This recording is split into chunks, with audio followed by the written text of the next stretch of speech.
আসসালামু আলাইকুম এভরিওয়ান। তো সবাই কেমন আছেন? আশা করি সকলেই ভালো আছেন। আলহামদুলিল্লাহ, আমিও ভালো আছি। কিন্তু একটা জিনিস খারাপ লাগছে আমার। নতুন যারা দেখছে বা শুনছে তারা চ্যানেলটা সাবস্ক্রাইব করছে না। তাড়াতাড়ি করে দাও, ওকে? আর গল্পের কোথাও ভুল হলে কিছু মনে করবেন না। চাইলে কমেন্ট বক্সে বলতে পারেন। ভুলগুলো ঠিক করার চেষ্টা করব। আর আমার গল্পের পার্টগুলো অনেক ছোট ছোট, কারণ আমি একদম নতুন তাই। আবার বেশি কথা বলে ফেলেছি। এখন গল্পে যাওয়া যাক। তুই ছাড়ে কিছুই চাইনি গল্পের 4 নম্বর পার্ট। সকাল হয়ে গেছে, কিন্তু আরিয়ানের মনটা ভারী। মিমের সঙ্গে গতকালকে যে খুশির মুহূর্তটা ছিল, আজ সেটা একদম অন্যরকম মনে হচ্ছে। সে বাইরে বের হতে চেয়েছিল, কিন্তু এখন মনে হচ্ছে কিছু একটা খারাপ হতে চলেছে। একদিকে মিমের সাথে কাটানো সময়ের ভালোবাসা, অন্যদিকে আরিয়ান নিজে তার জীবনের কিছু বড় সিদ্ধান্ত চলছিল। রাহাত ফোনে বলে, ভাই, তুই কি ঠিক আছিস? কিছু মনে করিস না, কিন্তু আজ একটু একসাথে ঘুরে আসি না? আরিয়ান একটু হাসল, তবে মনে মনে কিছু চিন্তা আসছিল।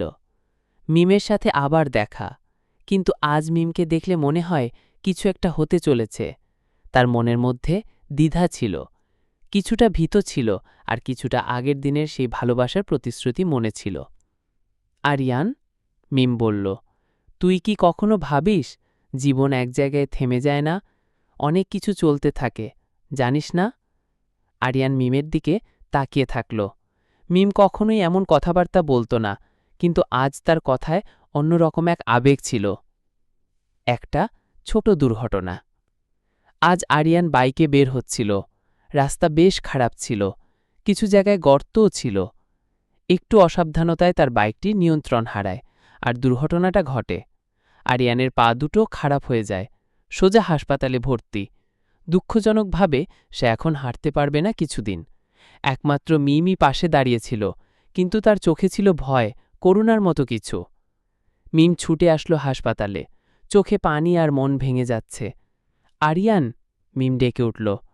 আরিয়ান মাথা নিচু করেছিল, একটু লজ্জিত হয়ে বলল, মিম, আমি আমি তোমার কাছে কিছুই দিতে পারলাম না। মিম দ্রুত তার হাত ধরল। চুপ করো, তোমার পাশে আমি আছি, আর কিছু চাই না। যদি পা না থাকে তাও তোমার হৃদয় তো আমার পাশে আছে। বাবা মায়ের চিন্তা। মিমের বাবা কামরুল হাসান এদিকে খুব চিন্তিত ছিল। মিম, তুই কি জানিস, এই জীবন কখনো সহজ নয়, কিন্তু তোর কাছেই তো সব আছে, তুই জানিস?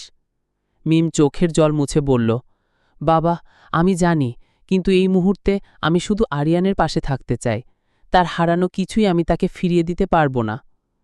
এদিকে আরিয়ানের মা শিউলি আক্তারও হাসপাতালে পৌঁছালেন। ছেলেটা কি সত্যি ঠিক হয়ে যাবে? তুমি কি ওকে ছাড়া কিছু ভাবতে পারো মিম? মিম মাথা নিচু করে বলল, আমরা একে অপরের জন্য আছি মা, এবং থাকবে। রাহাতের বার্তা। রাহাত খবর পেল, ভাই, আমি চলে আসছি, তুই ঠিক আছিস তো? এমন সময় রাহাত আর নিশাতও চলে এলো। রাহাত বলল, বাইকে অ্যাক্সিডেন্ট হয়েছে শুনে খুব খারাপ লাগলো, কিন্তু তোর সাহসই তো আমাদের পথ দেখায়। তুই জানিস, তোর পাশে আছি আমি। এদিন আরিয়ান বুঝতে পারল যে তার জীবনের সবচেয়ে গুরুত্বপূর্ণ ব্যাপারটি হল ভালোবাসা আর বন্ধুত্ব। মিমের উপস্থিতি, রাহাতের সহানুভূতি, বাবা মায়ের সমর্থন, এই সব কিছু মিলিয়ে তার নতুন জীবন শুরু হল। হাসপাতালের দ্বিতীয় দিন। আরিয়ান চুপচাপ শুয়ে আছে। তার 2 পা এখন আর নড়ছে না। ডাক্তাররা বলেছে ঠিক হতে অনেক সময় লাগবে। হয়তো হয়তো আর আগের মতো হবে না। আরিয়ান জানালার দিকে তাকিয়ে আছে। মন ভেঙে গেছে একদম।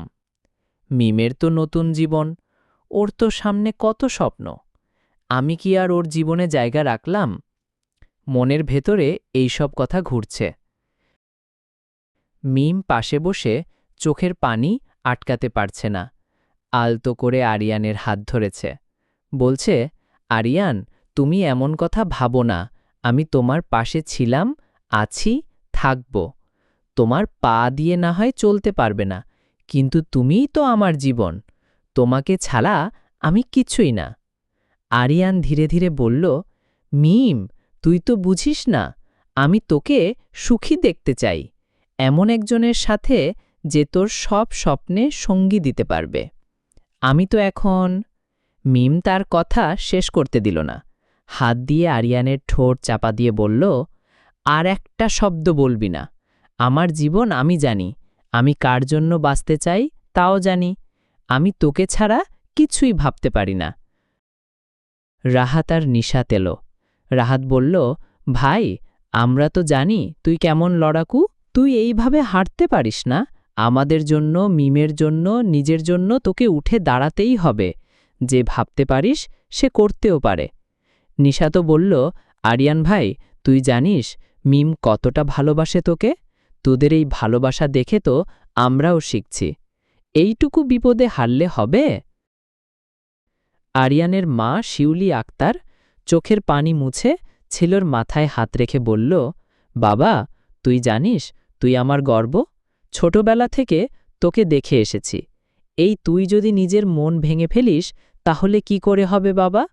মা বললেন, তোর বাবা থাকলে এখন বলতো, আমার ছেলে আরিয়ান তো কখনো হারতে শেখে নাই। তুই কি বাবার কথা ভুলে গেছিস? রাতের সময় মিম একা বসেছিল। হাতের মোবাইলে পুরনো ছবিগুলো দেখছিল। একটা ছবিতে আরিয়ান আর মিম একসাথে বসে আছে, হাসছে। মিমের চোখ দিয়ে অঝরে পানি পড়তে লাগল। মন থেকে বলল, আরিয়ান, আমি তোর পাশে থাকব।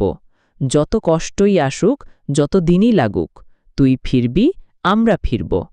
হাসপাতালের তৃতীয় দিন আরিয়ান একটু একটু কথা বলছে। একদম ভেঙে পড়েছিল, এখন একটু সাহস পাচ্ছে। চিন্তা করছে, সবার ভালোবাসার জন্য আমাকে বাঁচতেই হবে, ফিরে আসতেই হবে। মিম তো আমার জন্য লড়ছে, আমি তো হারতে পারি না।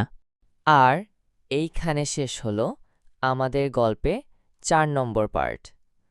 তুমি এখনও লাইক, কমেন্ট, শেয়ার আর চ্যানেলটা সাবস্ক্রাইব করো নাই কেন? এখনই করো। আর তোমরা গল্পে নতুন কি চাও আর কীরকম হলে আরও মজা, ইমোশনাল, রোম্যান্টিক হবে কমেন্টে বলে যাও। আর তোমরা কে কোথায় থেকে শুনছো কমেন্টে বলো। এখন ভাই, আসসালামু আলাইকুম।